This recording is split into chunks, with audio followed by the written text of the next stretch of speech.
Hello বন্ধুরা, কেমন আছো সবাই? আশা করি সবাই ভালো আছে। আমি চলে এসেছি এখন এই মন্দিরে, কারণ এখানে আমার মেয়ের পরীক্ষার সিট পড়েছিল। 4 ঘন্টা পরীক্ষা, তাই কী করবো, আর স্কুলের পাশেই ছিল মন্দির, তাই একবার মালাটেশ্বরী মন্দির দেখতে চলে এলাম। সঙ্গে তোমাদেরকেও দেখালাম।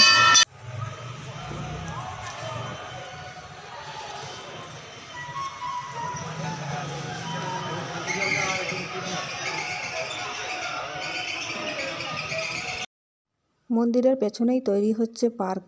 তবে পার্কটা যত সুন্দর দেখতে লাগছে, সামনে থেকে এর থেকেও বেশি সুন্দর। কাজ এখনও শুরু হয়েছে, শেষ হয়নি, কাজ করছে। ওই দেখো দূরে রঙের কাজ হচ্ছে।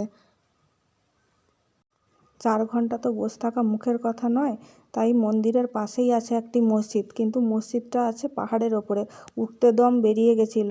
তবে জায়গাটা সত্যি মনোরম সুন্দর। 4 ঘন্টা কি 40 ঘন্টা কাটালেও এখানে বোর লাগবে না।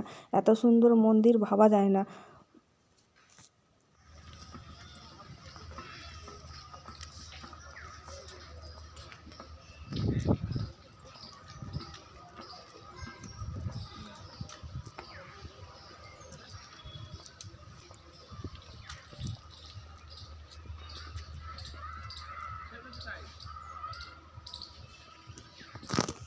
গাছগুলো এত সুন্দর দেখতে, মনে হচ্ছে তুলে নিয়ে চলে আসি বাড়িতে।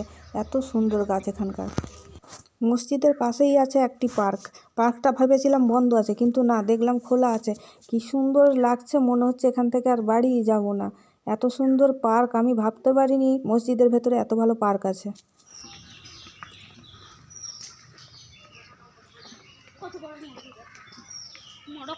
এখানে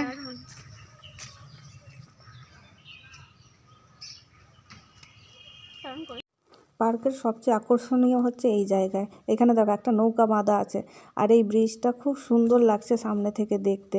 আর এই পাথরগুলো তিস্তা নদীর পাথর দিয়ে তৈরি। এখানে সাইনবোর্ড দেওয়াই আছে, আর এখানে সব এই খাঁচাগুলোর মধ্যে পাখি আছে, বড় বড় মোরগ আছে। এইখানে রয়েছে বসে খাওয়ার জায়গা।